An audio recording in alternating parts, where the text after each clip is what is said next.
Hey everyone, Jason here from Off the Beaten Path, and this is the last day of our January trip and decided to head somewhere a little bit different. I'm taking Luca and Paul and we're hitting the Stanley Forest. Now, for those of you that have no idea where the Stanley Forest is, let me just pull back a little bit.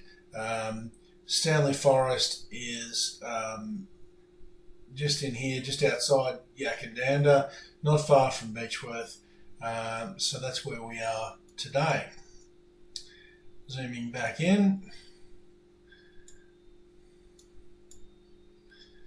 Okay, so where we're starting today is just off the Mt Stanley road here, and we're doing Wally's track. As you can see, it's marked difficult, and that's probably fair and reasonable.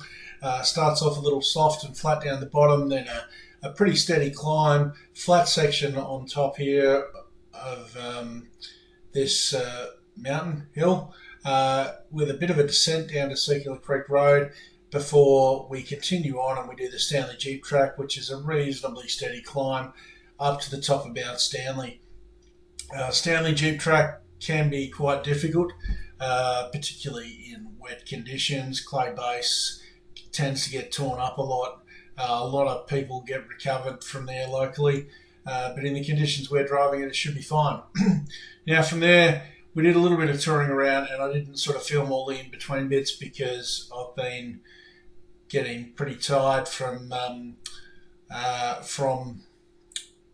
COVID. Now, as you can see, Stanley Forest here is just a maze of tracks. So we headed down through a few of these tracks, this fire trail here, and we did this track in here, which is called the Long Tom Bypass track. Let me zoom in. Now you can see here on this topo it is marked as the Long Tom track. This track here was actually known as Long Tom. Really steep climb, now closed. So locals tend to refer to this as the Long Tom Bypass track.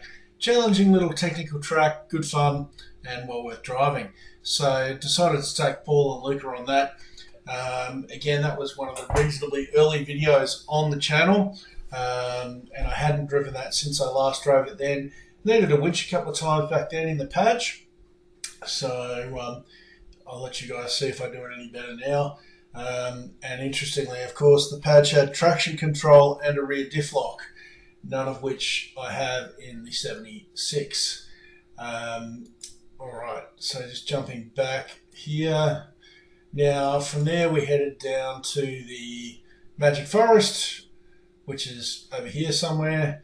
It is marked on Google if you want to see where that is. We have been there before.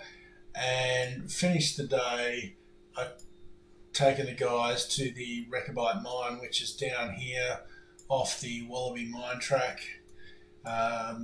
So these two mining sites just in here. That's the Rechabite Mine. And sent the guys across there to have a bit of a poke around. By this time it was afternoon and I was too wrecked to even try climbing across there. So anyway guys, let's get into it. I hope you enjoy this last instalment, and it was nice to show the guys around somewhere a little bit local to me. Hey everyone, Jason here from Off the Beaten Path, and as you just saw, we're exploring Stanley Forest, starting here at Wally's track, which begins pretty much straight off the bitumen on the Mt Stanley road. The first section starts off reasonably flat, a little bit soft at times. It is in the Mt Stanley State Forest or Scenic Reserve, as you can see there. And yeah, flat and a little bit soft. I think there's a few springs, a little stream or two. And then it's into the climb from there, really. Now, for those of you who have followed the channel for a very long time, you may or may not remember that Wally's track and the Mt Stanley Jeep Track was one of the first videos I posted on the channel way back in 2021 when I started the channel. So, yeah, it has been a little while since I've been here, and it was nice to come back and nice to bring the 76 and test it out. Again, still very impressed with this vehicle, with these tyres, open diffs, no traction control.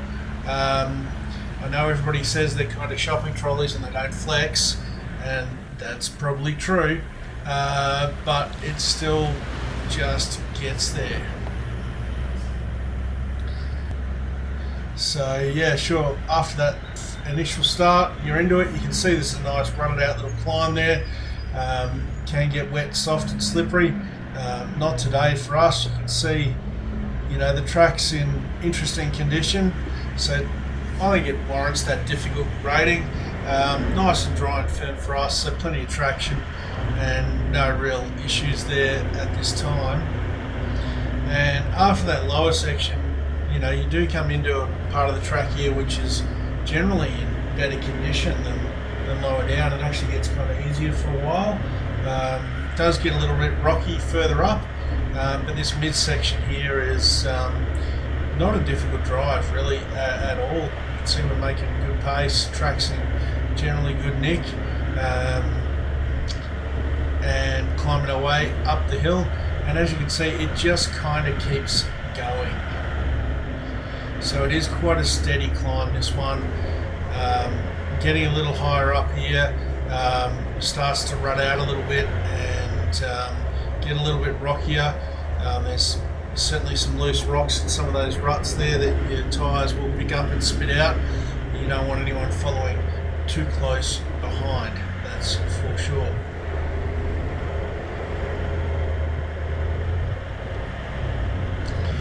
And yeah, quite a rocky section here.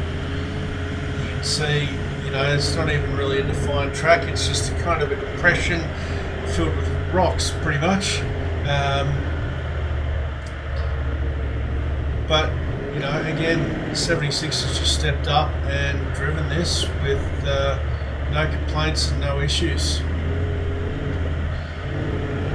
little bit rough there. Shopping trolley tilting as it does, but it gets the job done.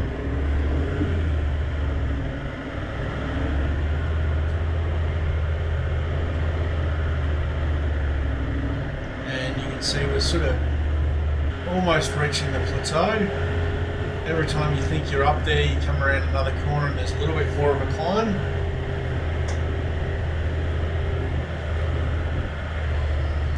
And you can see there a steady climb along this section still to go.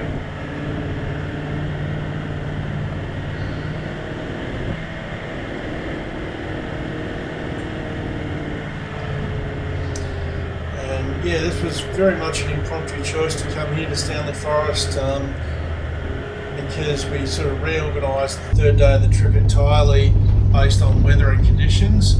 So yeah, Mt Stanley, just climbing up that last section, you can see here some footage from Luca. The vehicle's certainly moving around a little bit. His iPhone didn't like that light coming through the trees for some reason, so that's why the footage is a bit grainy. I sort of cleaned it up as best I can with editing.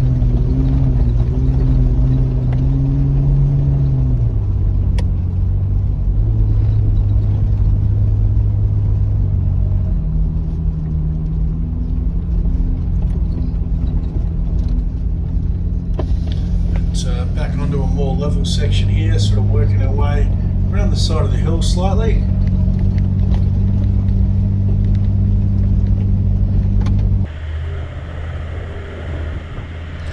Still climbing up just a little bit, but nothing like we were earlier.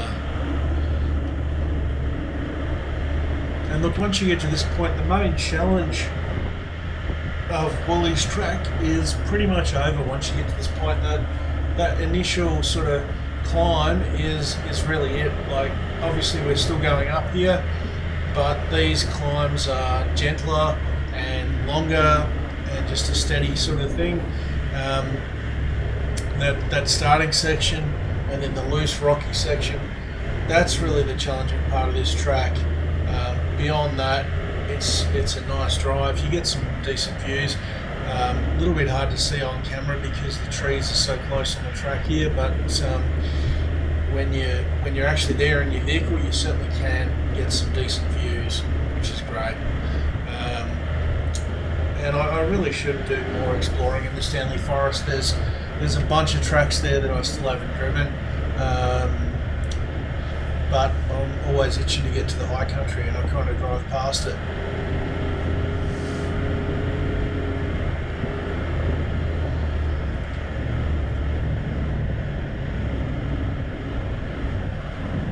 So you can see here we're sort of reaching the plateau and just easing up there for the other guys to catch up. Obviously, as I said, Paul and Luca with me. Dan has had to return home, and you can see a little bit of a view out there to the right. You're sort of getting a bit of a sense of it, and as you can see, it's turned into a bit of a ridgeline track along this plateau section. And this is where you do get some views, sort of both sides, subject to weather. We'll be enclosed through here, and one last climb.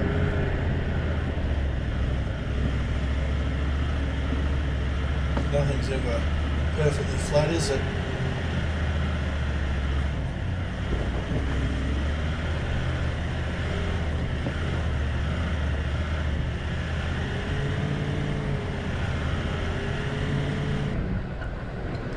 And we're just working our way down the northern side now of Wally's track. And this is a pretty easy run.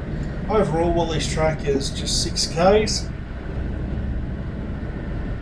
So not a very long track, and it joins up here at the end onto the Circular Creek Road, which is exactly like it sounds. It's a 2-wheel drive road, and basically straight across the other side of that road the Mt Stanley Jeep Track starts, and we'll be heading up there. That's the short way up to the Mt Stanley summit, and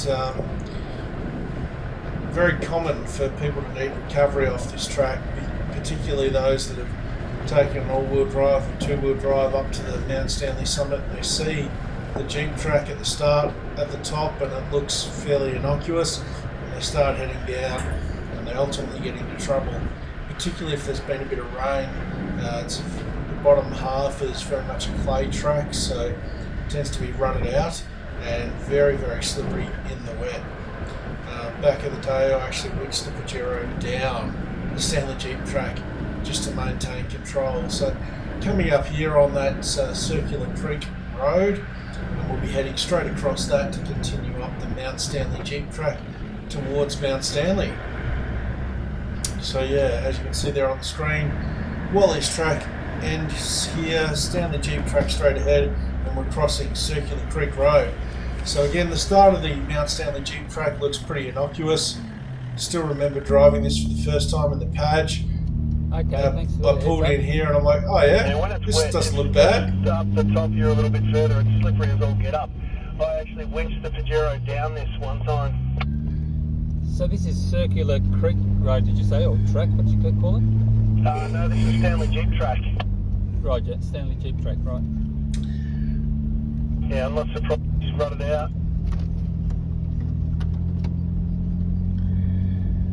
So yeah, just on board with Luca, and Oh, I can understand what's going on if it's wet. Oh, totally, yeah, starts off innocuous, and then you're into this. You can see how rutted out that is.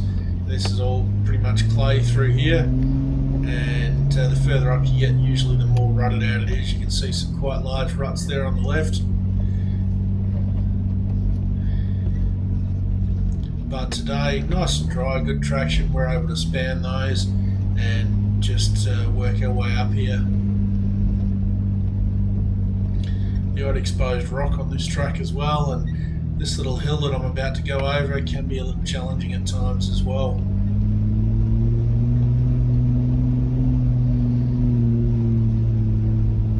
A few exposed rocks there, and you really don't want to be dropping a wheel into those big ruts. Imagine this in the conditions we're driving billy goats in.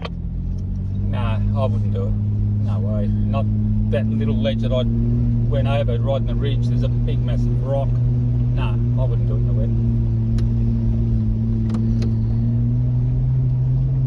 And yeah, it is definitely one of those tracks that in the wet it is a completely different beast. Yeah, conditions like this, it's not a bad little drive.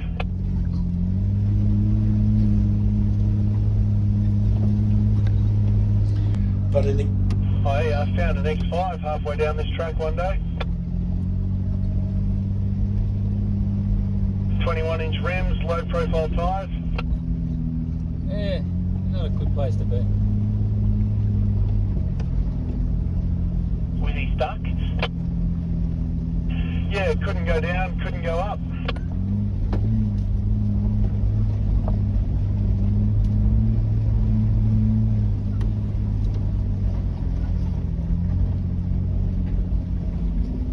And yeah, as I mentioned earlier, that tends to happen because people come down from the summit. There's a sign saying four-wheel drive only, but you don't know what you don't know, I guess. And yeah, people will drive their SUVs up to the summit and then see this and say, oh yeah, let's take the gravel track or the gravel road down, and having no idea what that might be in for.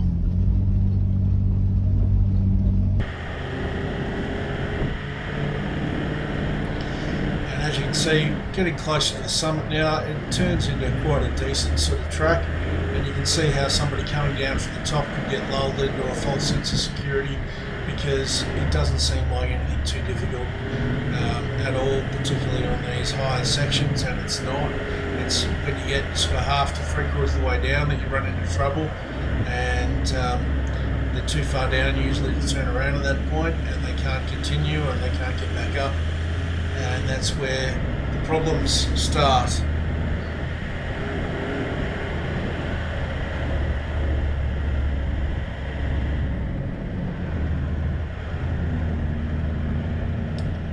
But yeah, no issues for us today, making good time.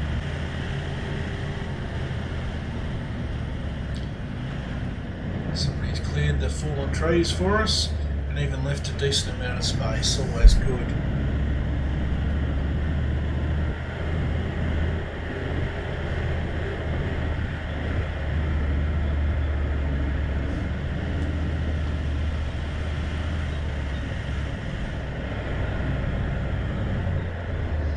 Yeah, while this is a steady climb, it's not that steep. It's not as steep as Wally's track, that's for sure. And once you pass that sort of lower section, again, this is not a difficult track. It's that lower sort of 500 metres that really creates the issue. So yeah, just getting here to the top of Mt Stanley, which is at an elevation of 1,040 metres. Not a big mountain, but nice and close to home. Has a transmission tower on top there, as you can see. There's a bit of a picnic area up here where you can stop and have some lunch if you want to, and you can climb around on the rocks there and get some decent views as well.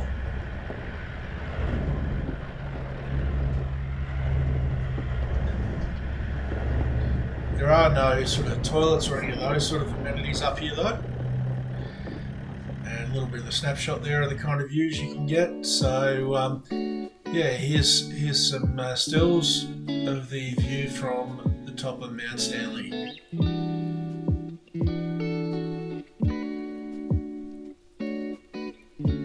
And despite the weather not having been the best, the views were still quite visible. Nice one there with the cars.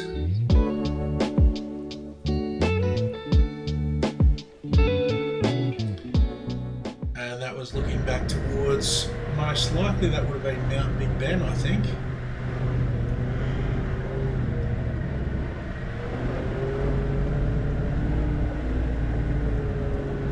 Almost certainly. Yeah. So from there, as you heard in the intro, we pushed on north further into the Stanley Forest, heading towards the Long Tom bypass track. We're on one of the fire trails here, which was a track I hadn't ridden before.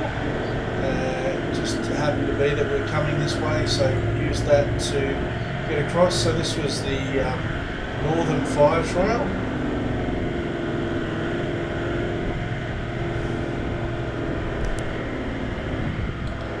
As I said, there's so many tracks through here, it's not at all unlikely that I might go out and drive a track I've never driven before. So just coming down here and crossing the number 1 link road. And the start of the Longtom bypass track is not far from here. So you just head west from number 1 link road. There's a little stream crossing that is marked on the maps as a ford, but there's actually a bridge there now. And then after that, you take the second track on the left. There's the first track, and here's the second track. So this is the start of the Longtom bypass. It is marked on the topos as the Longtom track, but as you heard in the intro, there is actually a different track that was very much known as Longtom, and this is not it. So you're sort of into it a little bit right from the start. This is a pretty technical track, and it sort of lets you know right from the entrance that you're going to have to pay attention.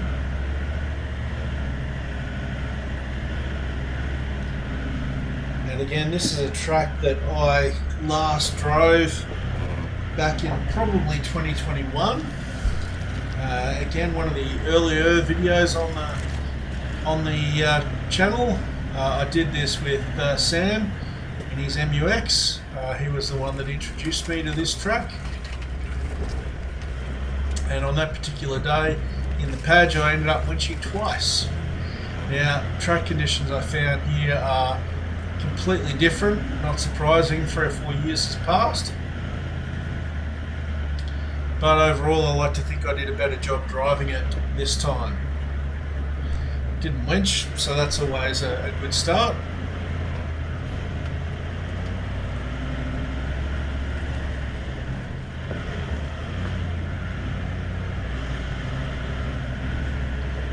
This early section's not terribly difficult.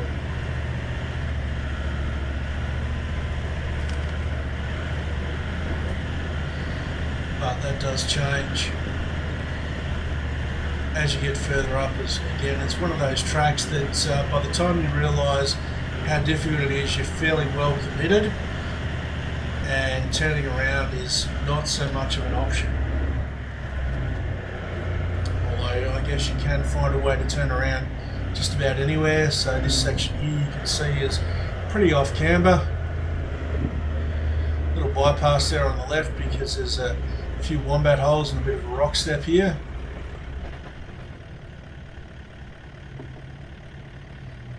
And this kind of sort of more technical driving is not something I've got a lot of experience in, and I've got the opportunity of having a spotter, so yeah, called Luca up to spot me through this bit. I'd rather take the time to have a spotter than you know, just screw something up and end up with some panel damage,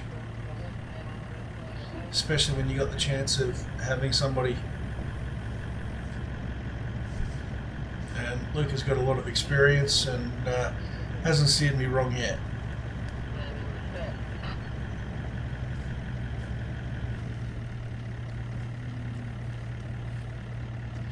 A little bit of track building. Paul's come to have a look to see what we're in for.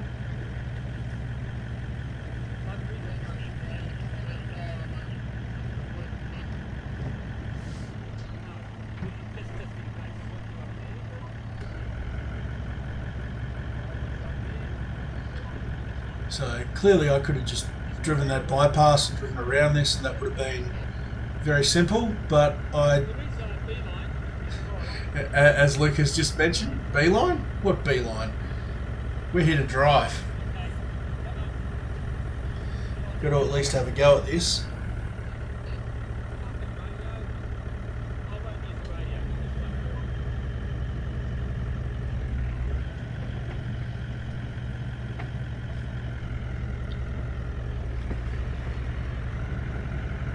So you can see he's directing me to keep my driver's side wheel pretty high on the bank there and maintain traction.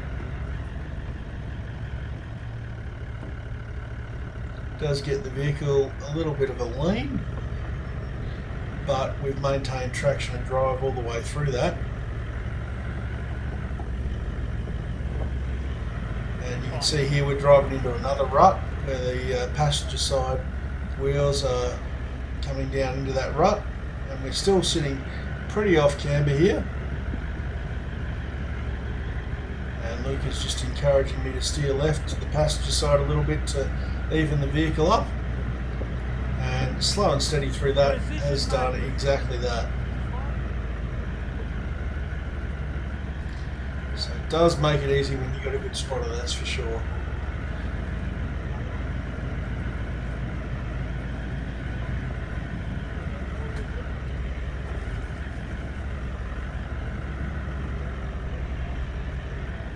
And I'm just taking it slow and steady, crawling up through here because I'm fully expecting we're going to need a spotter again, and just giving the guys time to get back in their cars and drive that obstacle themselves.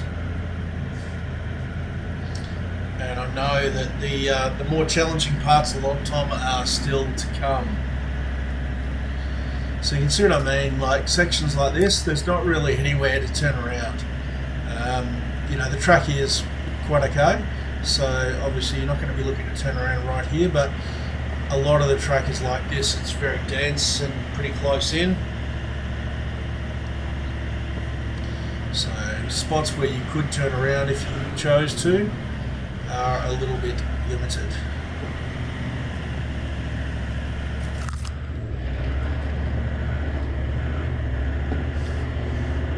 And again, Long-Tom bypass track is not a long track. It's only a couple of kilometres.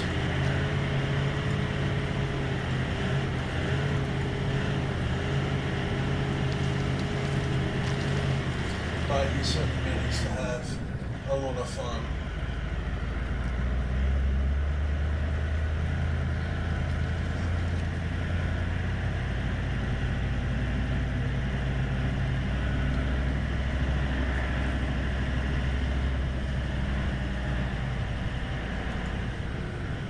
So yeah, maybe actually just about a kilometre long.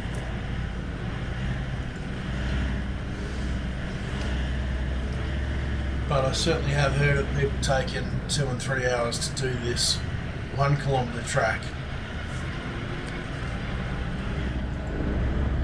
Again, that's all about what the conditions are like on the day when you happen to drive it. You can see here we come back to a little bit more of a lumpy section after the honeymoon through there. We've got a decent sized rut here on the right, which I'm choosing to drive in and put the vehicle off camber, and then choose your own adventure, left to right. So seeing that log that looked like it was across the track, I opted to go right because I figured I was going to be coming this way anyway.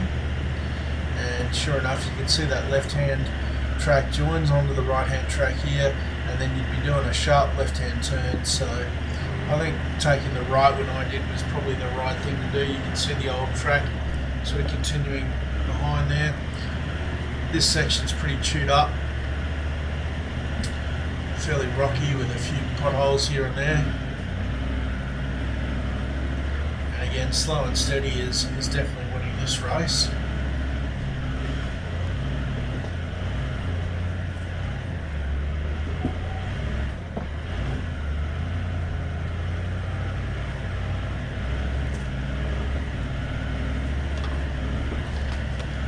The camera's probably not showing how lumpy this section of track is, but you can see how much the car's actually moving around, which gives you some indication of just how lumpy it is through here. And I'm just keeping it pretty steady, trying to keep as much traction as I can, being conscious of the fact that I don't actually have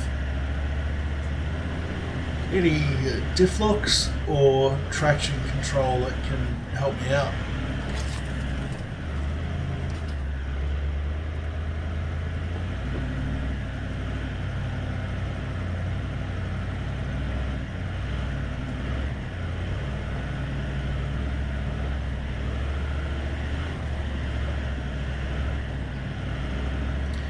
Again, another choose your own adventure, but the left hand line really is a bypass, as I'm going to realise as I start pointing my nose up here. So a couple of little rock steps here which aren't really coming out on camera, but they are rock steps, and and quite a big hole in the middle of the track here. You can see the tyre marks on the rock, which we've climbed up quite a right there, and you can see that bypass track kind of rejoins the main track here but then continues up.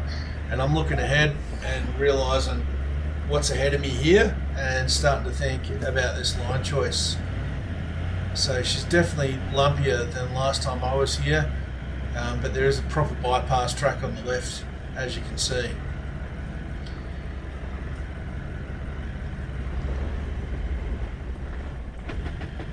So I've just nosed up to it and tried to climb that, but I just don't think I got the approach angle. Particularly, I'm thinking I should have taken the bypass on this section. At that point, I still was running the 32-inch, not the 33-inch all-terrains I've got on the car now. Slightly bigger tyres, I might have done it.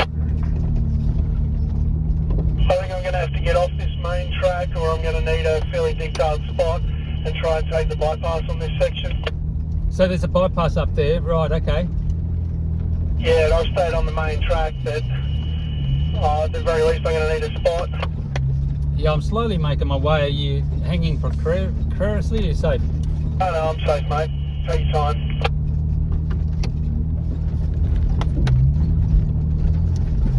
So you can see Luca here just making his way up, and you can see it. You must be nearly at where the bypass starts. So if you're coming back, I might park up here. Yeah, well, I'll get you to come and have a look. I'd appreciate your opinion on going forward or trying to get onto the bypass. Because there's an option for me to get on the bypass just behind where I am. So yeah, Luca's just pulling up on the bypass track. So he's... Yeah, once I got here, I thought, look, I'm better off waiting for a spot and trying to avoid panel damage than pushing on and crunching a panel maybe. So yeah, Luca's parked up out of the way and coming over to have a look and give me a bit of a spot.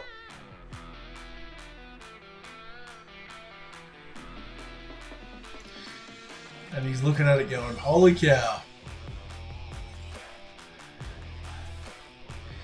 And yeah, Luca had a good look from outside the vehicle, and his consensus was that I just didn't have the approach angle to get up that rock step that the bar was hitting before the tyres could actually get traction.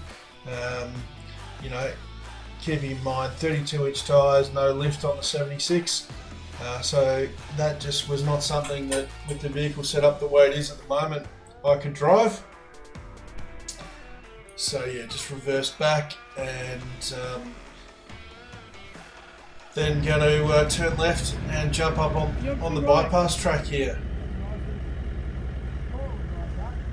Good. So as I always say, the footage doesn't do those rock steps in there really any justice.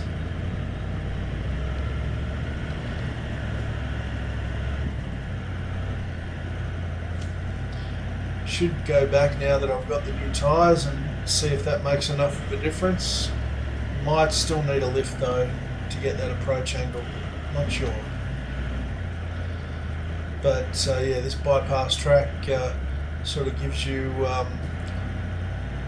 a good easy way past some of the tricky parts of the track, but the exit from the bypass is not that straightforward either.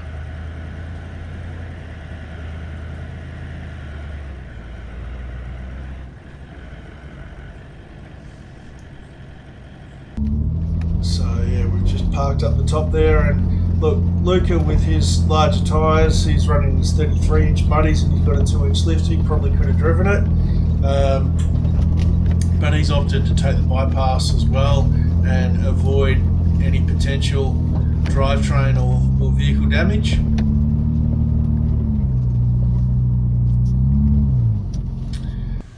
Paul, on the other hand, doesn't really do bypasses, and that FJ of his is stupidly capable. So he's just nosed up the first little rock step down there.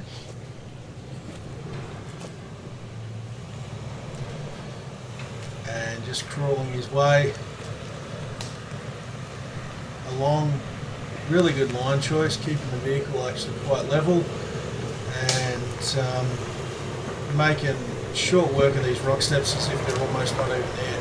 This one he's coming up to now is actually quite a big rock step, but you almost don't even realise it the way he just noses up it and drives up it. One tyre up, then the other one up, and he's just up and over it. Made that look so easy.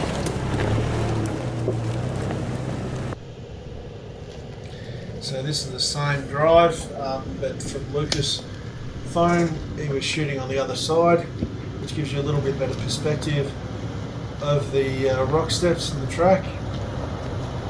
So first step there, and second rock step here, and again he's just driven up and over it as if it's basically not even there. God, he made that look easy, didn't he? Just walked it. Just crawled it.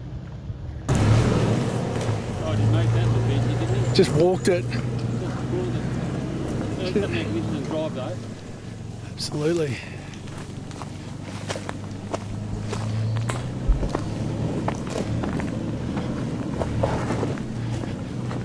And yeah, Paul's just carrying on, tackling the next section of the track.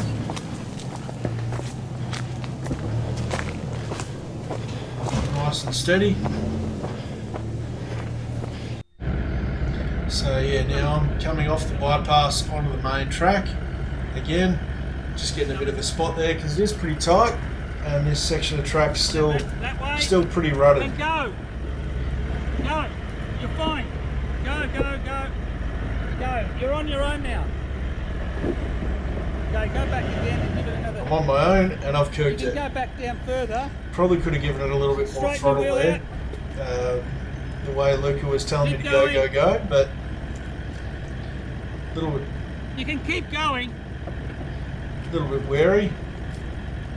You got to nudge over this one.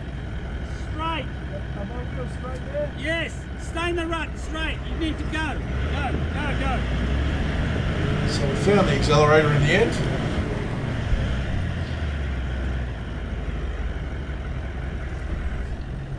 Hey, Luca. Yes. And yeah, called him up to just spot me on this. I just don't drive enough of this stuff to be 100% comfortable tackling this sort of stuff without a spotter.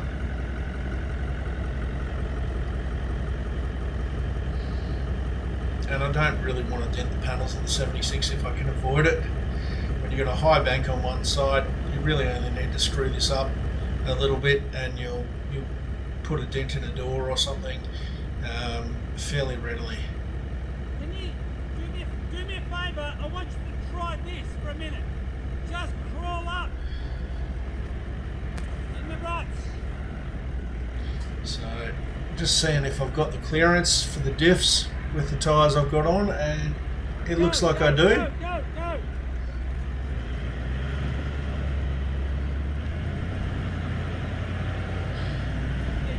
And once out of that first section, pretty good. I've climbed up out of that rut on top and just going around a little bit off camber, but trusting the tyres to hold their grip. And we're chasing the Italian up the hill. He's a hell of a lot fitter than me, I'll say that. Keep going, stay that side. So that is pretty much the last of the difficult stuff on the Long Tom bypass track. And it's good to drive that kind of stuff occasionally. I don't go out of my way to be a rock crawler or a super technical driver, and I'm certainly not any of those things. But I don't mind having a bit of a go at it from time to time, as long as I can come away without damaging my vehicle. And this is a track that I'll definitely drive again sometime, that's for sure. So I just come back to film Luca coming on that same section of track. He's just pulled off the bypass there.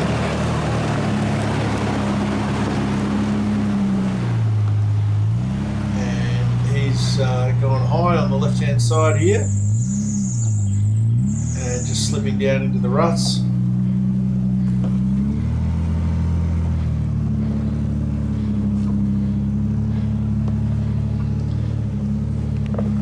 And basically taking that same sort of line that I did, and then as it's coming out of there he's sticking high and right, the same as he suggested for me to do. So back in the 76, Paul's actually up ahead of me at this point.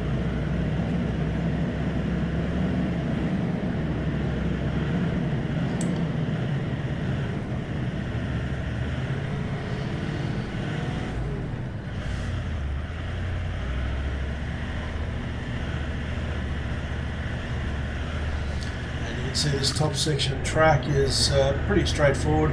Again, you're back to just a nice little bush track.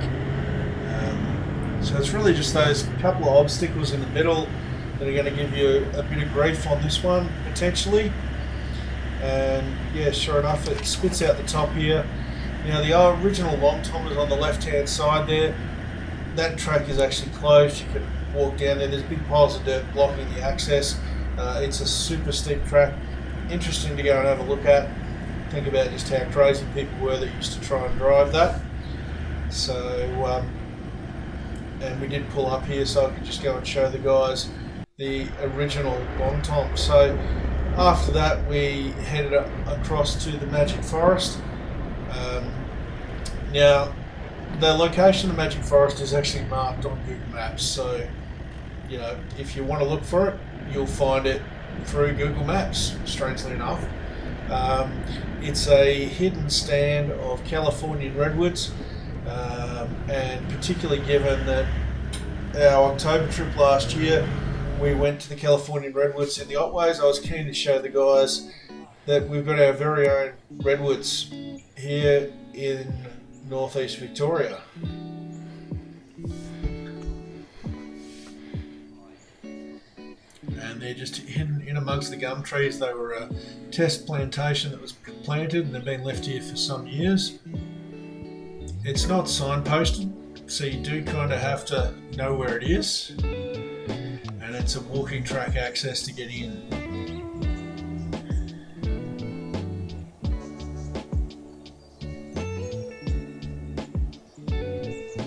And they're quite amazing trees, the Californian redwoods. They just grow straight up.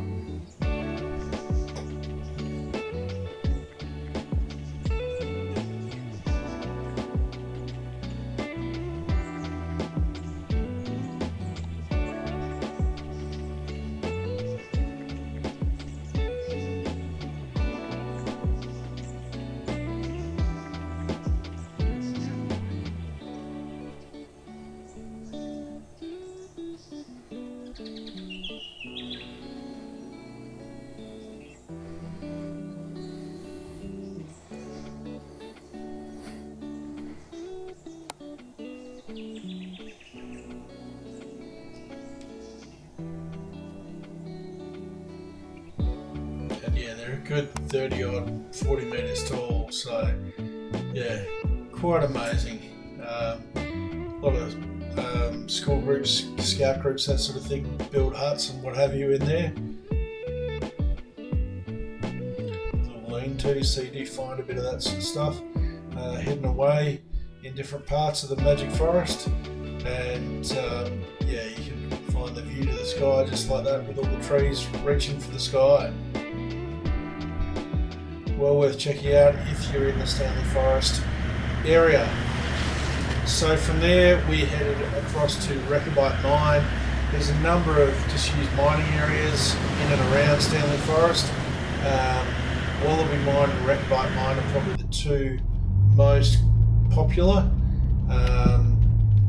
We went to Rechabite Mine because it's closest to the track. This section here, track just near the Magic Forest, it's always wet and soft here.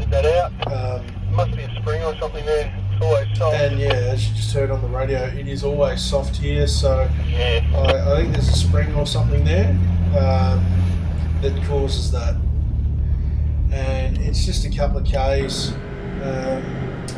from the Magic Forest across to the Rechabite Mine. That is a mine that you can actually walk in the main shaft and have a look.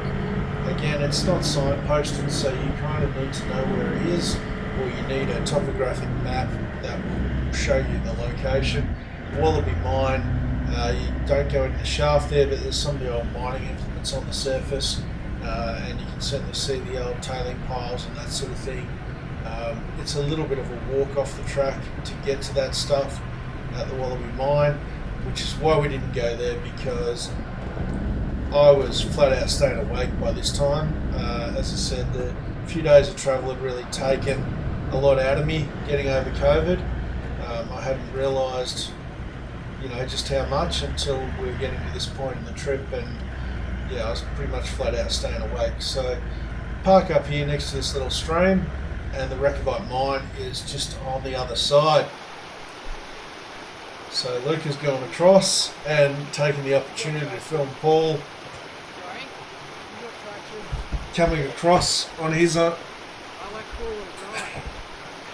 he's looking for his traction control, I think.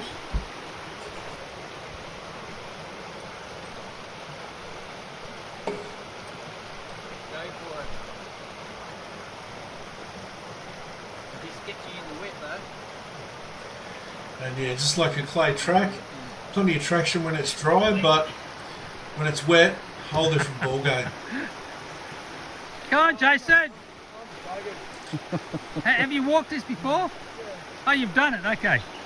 Not my first time coming to this mine, and I have been down inside the mine. So the guys got over there and took some stills, so you can go down inside there. This stick up here with a couple of rocks bracing it sort of put them off. They were a bit unsure as to whether you really should go in there or not, so they didn't actually go any further than you can see Paul in that photo there, but you can actually go all the way in.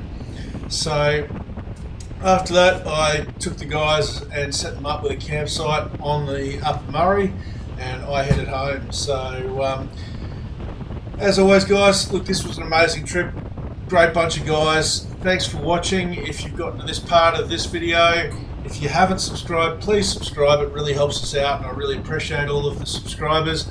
You can support the channel on our Buy Me a Coffee page if you want to check that out, and leave some comments down below. I always love reading the comments, and I respond to all of them, and really enjoy reading what you guys think. So I will see you in the next video.